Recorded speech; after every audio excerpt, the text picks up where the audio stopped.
सारी दुनिया आपको, आपके जितने भी फॉलोअर हैं सब आपको खान सर बुलाते हैं। अब तो आप बता दीजिए आपका पूरा नाम क्या है खान सर? एक्चुअली क्या है कि एक शिक्षक के लिए खुद के नाम से ज्यादा मायने रखता है कि उसके द्वारा पढ़ाए गए लड़के देश का नाम रोशन करें यहाँ पर, तो वो लक्ष्य मेरे लिए ज्यादा इंपॉर्टेंट है। हमको अपने से ज्यादा मतलब नहीं। वाह। मैं खान सर के बारे में बता दूं कि इनका यूट्यूब पे जो एजुकेशनल चैनल है उसके 17 मिलियन मतलब 1,70,00,000 फॉलोअर्स ज्यादा है, हैं। ज्यादा है। अब 19 हो गए। 19 हो गए। बाप रे, क्या बात है, वाह। तो लॉकडाउन से पहले सर 30,000 थे। हाँ। एकदम लॉकडाउन के बाद जितनी आपकी सब्सक्रिप्शन बढ़ी है उतनी तो ओटीटी प्लेटफॉर्म्स की नहीं बढ़ी जितनी आपकी बढ़ गई।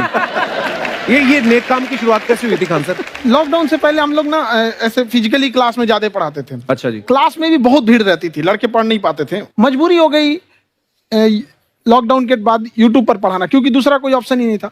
और हमको भी नहीं समझ में आया कि लोगों ने क्यों इतना ज्यादा सब्सक्राइब करते गए, क्योंकि हम तो वैसे ही पढ़ा रहे थे जैसे पहले पढ़ाते थे वहां पे।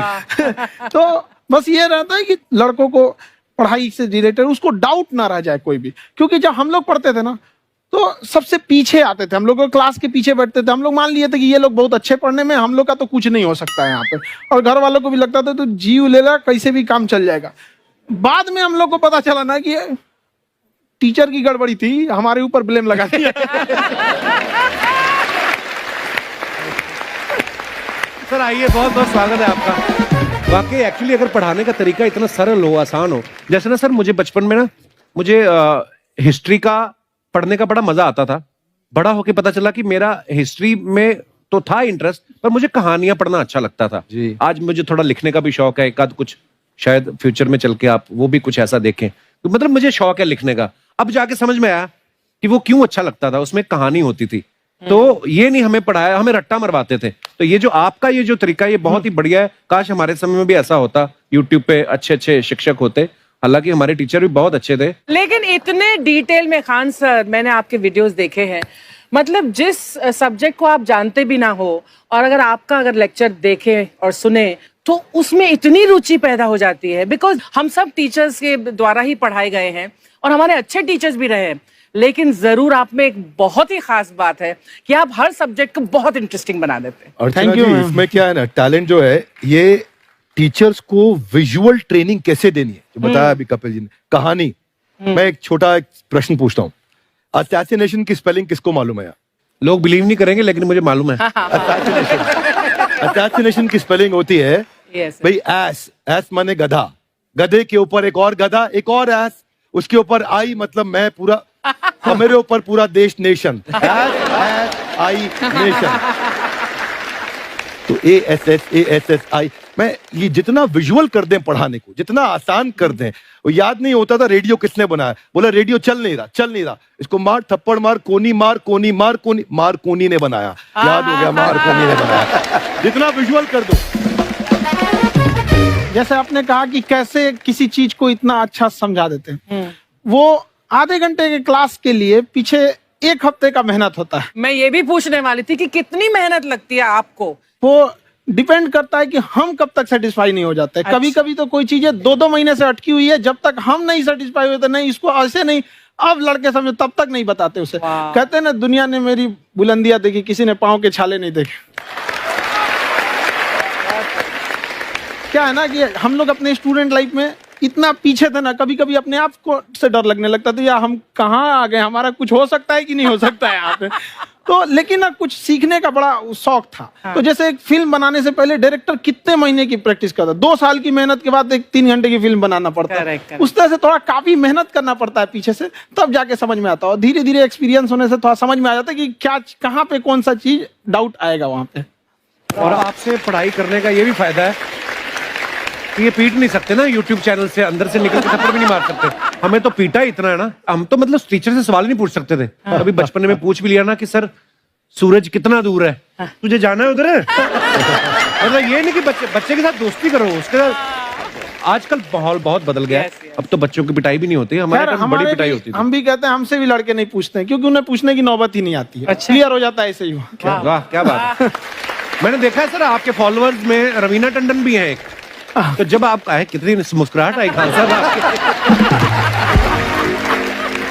तो जब कभी आप कोई नया वीडियो डालते हैं तो आप उनको पर्सनली मैसेज करते हैं कि किसी चीज पे डाउट हो तो कॉल मी एनी टाइम, ऐसा करते हैं आप। अच्छा, विवेक सर के बारे में हमने सुना है कि किसी को बिजनेस रिलेटेड प्रॉब्लम हो तो ये 5 सेकंड के अंदर जवाब दे देते हैं। जब भाभी जी आपको तैयार होने के बाद पूछती मैं कैसी लग रही हूँ, 5 सेकंड में जवाब दे पाते हैं आप? देखिए, इसमें तो सभी लोग पीड़ित हैं और हर जगह, हर घर में ये जरूर सुना होगा सबने कि बच्चों के चक्कर में तुम्हारे साथ रह रही है, वरना तुमको तो कब का छोड़ के चली गई होती। ये बड़ी कॉमन बात है। So right. So right. Parmeet sir बोलते हैं आपको ऐसा? आप तो कभी नहीं बोलती होंगी। इनका उल्टा है, इनका एटीट्यूड पति वाला है वैसे, तो इसलिए। क्या प्रॉब्लम है? नहीं, कोई औरतों को प्रॉब्लम मतलब मर्दों से कम बिल्कुल मत समझो। नहीं, ठीक है, पर ऐसे मुक्के वगैरह नहीं मारने चाहिए आपको। सर आपने अभी तक शादी नहीं की ना खान सर? नहीं।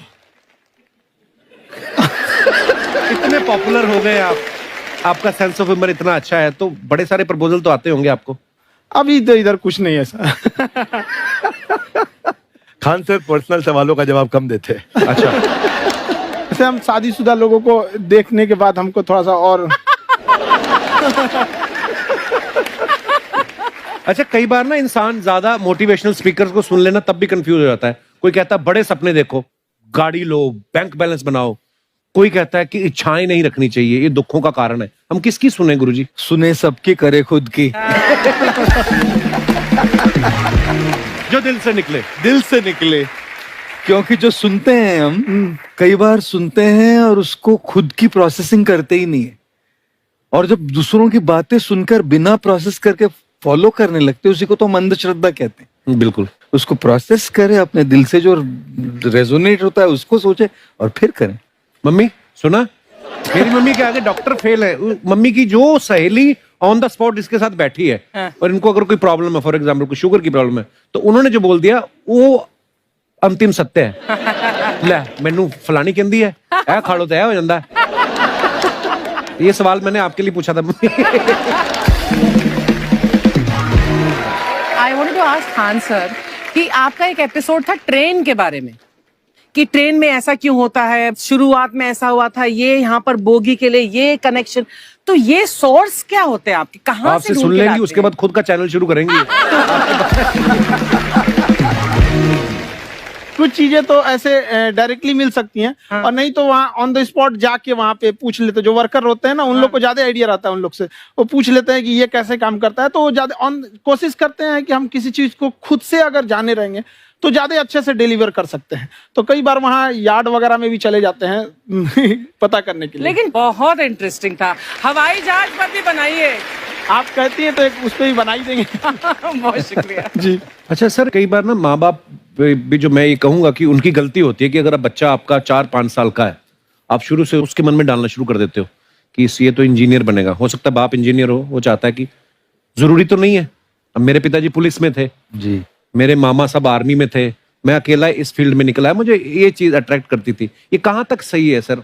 जी मेरे हिसाब से तो बच्चों पे कभी प्रेशर नहीं डालना चाहिए, लेकिन साथ ही साथ हमको ये भी देखना चाहिए कि जैसे एल्बर्ट आइंस्टाइन ने एक बहुत अच्छी बात बताई थी, अगर एक खरगोश हो, एक बंदर हो, एक हिरन हो, एक शेर हो और एक मछली हो, उन सब को आप एक कतार में खड़ा कर दीजिए और उन सब के लिए एक ही टेस्ट हो कि आप पेड़ पे सब लोग कैसे चढ़ पाए। बहुत खूब। ओके, अब सबको एक टेस्ट कैसे दिया जाए? मछली तो आत्महत्या कर लेगी सोच के कि मैं तो कोई पास ही नहीं होंगी, ये मछली कैसे पेड़ पे चढ़ेगी? राइट। लेकिन कई बार ऐसे हो गया ना कि एजुकेशन सिस्टम ऐसी बन गई कि बस ग्रेड्स हो गए, सब्जेक्ट्स पढ़ने हैं, Right. जो भी किया है और वो भी जरूरी है, लेकिन वो करते करते बच्चों के जो इंटरेस्ट है, बच्चों की जो पैशन है, उसमें उनको एंकरेज करना बहुत ज्यादा जरूरी है। एक पिताजी एक बार अपने बेटे को ऐसा चाटा मारे जोर से, तो पड़ोसी ने पूछा क्यों मार रहे जी? बोला कल रिजल्ट है इसका। कल रिजल्ट? तो बोले रिजल्ट कल है ना साहब, तो आज क्यों मारने? कल बाहर गाँव जा रहा हूँ, कल का काम आज निपट के करता हूं। कहने का मतलब ये है कि आप देखिएगा कि अगर आप बच्चों को अपने कॉम्पिटेंस के हिसाब से नहीं देंगे तो ये चाटे खा रहने पर फेल ही होते रहेंगे। बहुत खूब। ओके। अच्छा, विवेक सर का एक कहना है कि बच्चों का अगर 95% से ज्यादा मार्क्स आते हैं वो भी खतरनाक होते हैं। 75 से 85% वाले जो बच्चे होते हैं लाइफ में बड़ा अच्छा करते हैं। अच्छा। कभी किसी पेरेंट्स ने आगे कहा है कि आपकी वजह से मेरा 95% वाला बच्चा 75 पे आ गया?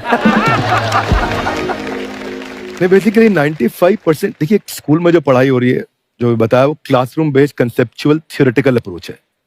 और उसमें बच्चे को क्या चाहिए, एक कॉन्सेप्ट होता है कि जिस सब्जेक्ट में 10 में से 3 आ रहे हैं उस पर फोकस करने की जगह वहां फोकस करो जिसमें 10 में से 7 आ रहे हैं, ताकि उसका सुपर स्पेशलिस्ट बने।